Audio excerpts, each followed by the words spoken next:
بسم اللہ الرحمن الرحیم۔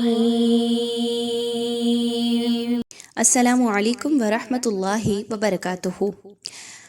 قرآن پاک کے کچھ ایک حروف ایسے ہیں کہ جو کہ کبھی موٹے اور کبھی باریک پڑھے جاتے ہیں۔ یہ تین حروف ہیں، لام، الف اور را۔ ان تینوں حروف کی مختلف حالتیں ہوتی ہیں، کبھی یہ موٹے اور کبھی باریک پڑھے جاتے ہیں۔ تو آئیے ان تینوں حروف کی مختلف حالتیں دیکھتے ہیں کہ کب ان حروف کو موٹا اور کب ان کو باریک پڑھنا ہے۔ تو سب سے پہلے لام کے بارے میں دیکھ لیتے ہیں۔ لام کے قواعد بہت آسان ہیں، امید ہے اچھے سے آپ کو کلیئر ہو جائے گا۔ سب سے پہلے تو یاد رکھیے کہ لفظ اللہ کی جو لام ہے اس کو مختلف کنڈیشنز ہوتی ہیں کہ وہ کبھی باریک اور کبھی موٹی پڑھی جا رہی ہوتی ہے۔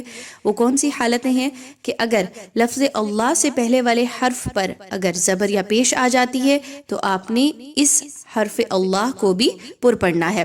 یاد رکھیے کہ آپ نے اس وقت اس کو پر پڑھنا ہے جب اس پر زبر یا پیش ہو اللہ کے حرف سے پہلے والے حرف پر۔ لیکن اگر اس حرف کے نیچے زیر آ جاتی ہے جو لفظ اللہ سے پہلے ہے تو پھر آپ نے لفظ اللہ کو بھی، حرف جلالہ کو بھی باریک پڑھنا ہے، موٹا نہیں پڑھنا۔ مثال کے ذریعے سے سمجھتے ہیں، اللہ کے حرف سے پہلے والے حرف پر زبر ہے اور دوسری مثال میں اللہ کے حرف سے پہلے والے حرف کے اوپر پیش آ رہی ہے۔ کیسے پڑھیں گے ان کو؟ کلام اللہ، ٹھیک ہے، اللہ کے حرف سے پہلے میم پر زبر، تو اس لیے اس کو موٹا کر کے پڑھے ہیں۔ اگلا حرف دیکھیے تو را کے اوپر پیش ہے اور اللہ کے حرف سے پہلے پیش آ جائے تو ہم اس کو بھی موٹا پڑھتے ہیں۔ نار اللہ، نار اللہ، ٹھیک ہے۔ آگے جو ہے وہ زیر کے ساتھ مثال موجود ہے، یعنی کہ حرف جلالہ سے پہلے والے حرف کے نیچے زیر ہے تو اس لیے اللہ کے حرف کو باریک پڑھیں گے۔ بسم اللہ، بسم اللہ، ٹھیک ہے، اللہ کے حرف کو ہم نے باریک پڑھا۔ اس کے علاوہ لام کہیں پر بھی آ جاتی ہے، قرآن پاک کی تلاوت کے دوران کسی بھی حرف کے ساتھ لام موجود ہوتی ہے تو اس لام کو باریک ہی پڑھا جاتا ہے، موٹا نہیں پڑھا جاتا۔ امید ہے لام کے قواعد آپ کو اچھے سے کلیئر ہو گئے ہوں گے۔ آئیے چلتے ہیں الف کے قواعد کی جانب۔ الف کے قواعد بہت آسان ہیں اور سمجھنے میں بہت کلیئرلی سمجھ آ جاتے ہیں۔ سب سے پہلی اور اہم بات یہ ہے کہ اگر الف سے پہلے والے حرف اگر موٹا ہے، یعنی الف کسی حرف کے ساتھ موجود ہے اور اس سے پہلے جو حرف آ رہا ہے وہ موٹا حرف ہے تو الف بھی موٹا پڑھا جائے گا، باریک نہیں پڑھا جائے گا۔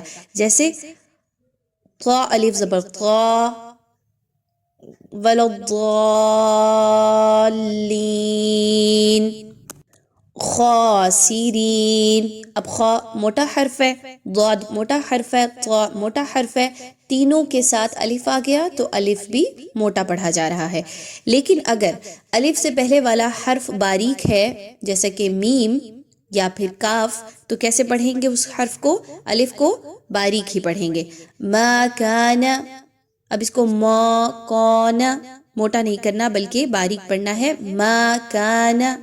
اسی طریقے سے سبحا، ٹھیک ہے، ہا باریک حرف ہے، آگے الف موجود ہے، الف بھی باریک پڑھا جائے گا۔ تو ابھی تک ہم نے الف اور لام کے قواعد سیکھ لیے۔ آئیے چلتے ہیں را کے قواعد کی جانب۔ اس کی کچھ کنڈیشنز ہیں۔ سب سے پہلی حالت یہ ہے کہ را کے اوپر اگر کوئی حرکت آ جاتی ہے۔ اب کون کون سی حرکت را کے اوپر آ سکتی ہے؟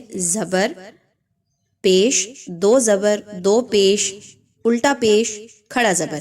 یہ 6 حالتیں ایسی ہیں کہ اگر را کے اوپر یہ آ جاتی ہیں تو آپ نے یہاں پر را کو پر پڑھنا ہے، ٹھیک ہے، یعنی را کو موٹا پڑھنا ہے۔ آئیے چلتے ہیں ان حالتوں کی جانب کہ کب را کو باریک پڑھا جائے گا۔ را کے نیچے عام طور پر کون سی حرکات ہوتی ہیں؟ زیر، دو زیر اور کھڑی زیر۔ ان تینوں حرکات میں را کو باریک پڑھا جائے گا۔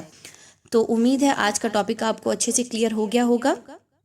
بہت ہی اہم اور خاص ٹاپک تھا۔ اللہ تعالیٰ آپ سب سے آپ کا یہ سیکھنا اور کوشش کرنا قبول کرے۔ السلام علیکم ورحمۃ اللہ وبرکاتہ۔